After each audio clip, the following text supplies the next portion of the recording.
Assalamualaikum dan salam sejahtera.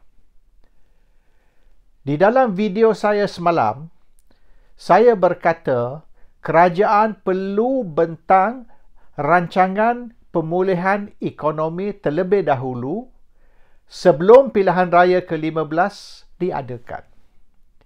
Rakyat nak tahu apa dia rancangan kerajaan untuk memulihkan ekonomi dan menyelesaikan masalah rakyat. Dan sekira rancangan ini bernas atau solid, maka wajarlah pengundi mengundi untuk kerajaan meneruskan pemerintahan untuk satu penggal lagi.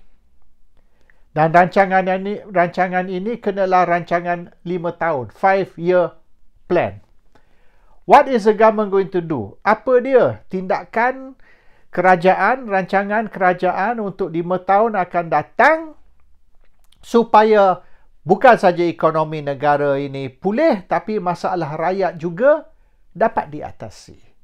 Dan sekira it is workable, maka barulah minta pengundi undi untuk kerajaan untuk satu penggal lagi for another 5 years.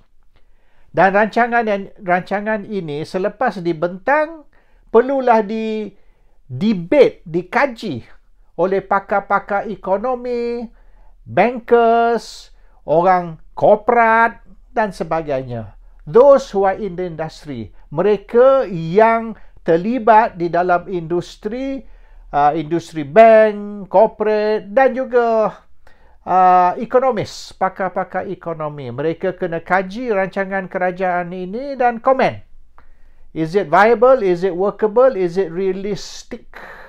Sebab dalam keadaan ekonomi meleset, bukan saja akan mengambil masa 5 tahun misalan untuk mengatasi, tapi ada perkara yang perlu dibuat which may not be popular. Misalan, melaksanakan semula GST.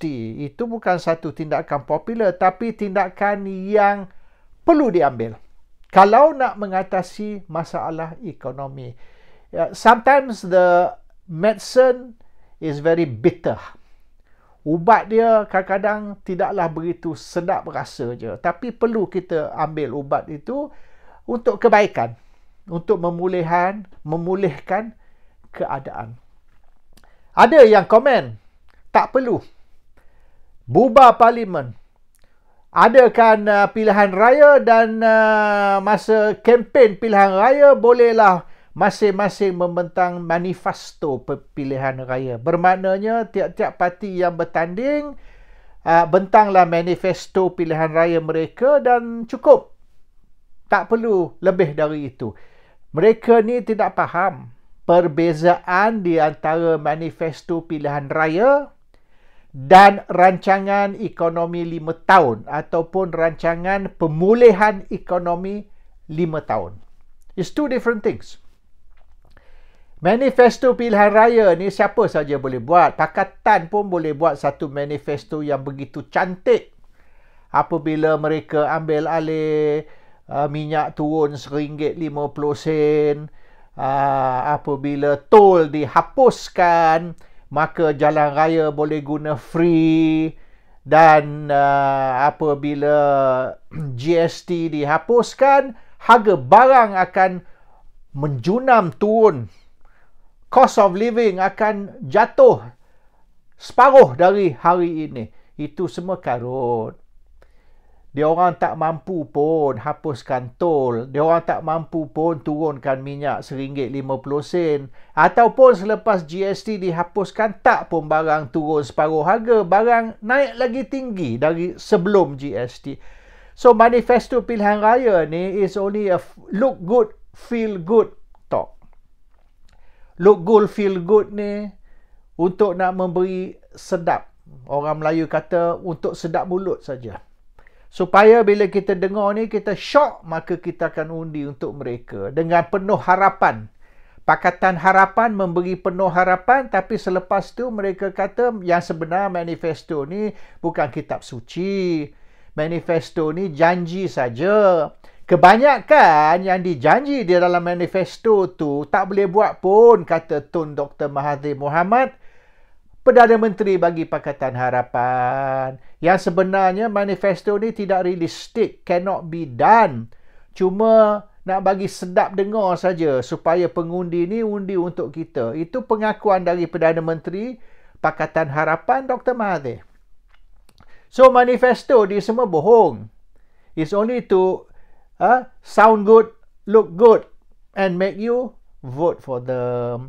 But that's not going to solve any of the country's problem. Dalam manifesto kita tak boleh buat macam-macam janji sebab janji itu kena berdasar kepada rancangan 5 tahun ataupun rancangan pemulihan ekonomi.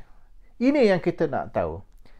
Adakah kerajaan ini, does this government know what it's doing? Can this government deliver? Kita nak tahu. Sebelum kita membuat keputusan, adakah nak mengundi untuk kerajaan yang ada ataupun undi untuk kerajaan baru. There is no point kita dengar rancangan pembangkang sebab pembangkang boleh janji apa saja mereka nak janji kerana mereka tak perlu deliver. They do not need to deliver. They can promise everything. Dia boleh promise pun setiap rakyat akan diberi RM1,000 sebulan. Grant ataupun pension. Everyone can get RM1,000 a month. Tapi if they don't need to deliver, they can promise anything. Yang kita nak tahu ni kerajaan yang memerintah. What are they going to do? How are they going to do it? When are they going to do it? Ini yang kita perlu tahu. Dan rancangan ini, cadangan ini perlu dikaji oleh expert dan dikomen oleh expert. Adakah menasabah tidak rancangan pemulihan ekonomi ini? Jadi janganlah yang komen, ramai-ramai komen tu mengatakan we don't need rancangan pemulihan ekonomi. Manifesto pilihan raya cukup. Dalam kita kempen seminggu ke 10 hari dan dalam kempen tu kita boleh janji rakyat di dalam manifesto pilihan raya apa kita akan buat. No, 7 days of promise tu dalam kempen is not good enough. Kita nak tengok rancangan itu dilaksanakan terlebih dahulu. Implement first. Selepas dilaksanakan, after implementing, yang kita tengok kejayaan rancangan tersebut dan sekiranya rancangan 5 tahun dibentang dan boleh katakan dilulus dan dilaksanakan, dalam 6 bulan, setahun kita boleh tengok kejayaan dia. We can see within 6 months to 1 year.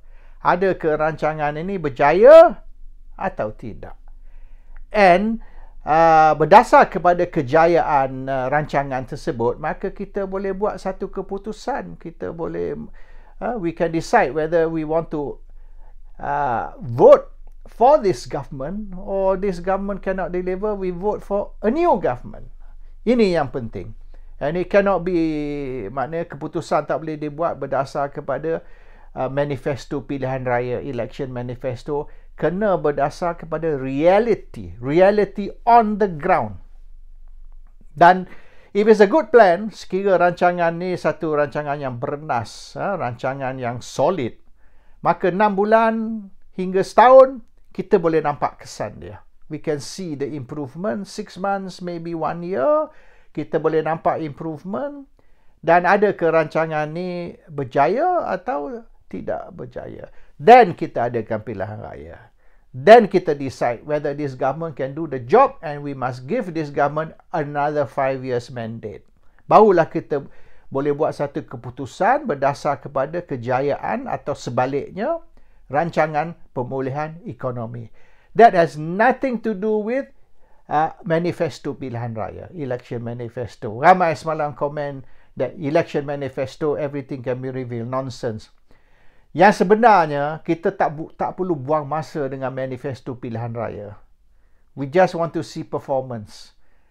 Manifesto pilihan raya ni janji yang akan ditunaikan sekiranya menang pilihan raya. No need. Kita nak tahu sekarang apa yang mereka buat, apa yang kerajaan buat, dan kita berdasar kepada itu cukup. Tak payah lagi manifesto.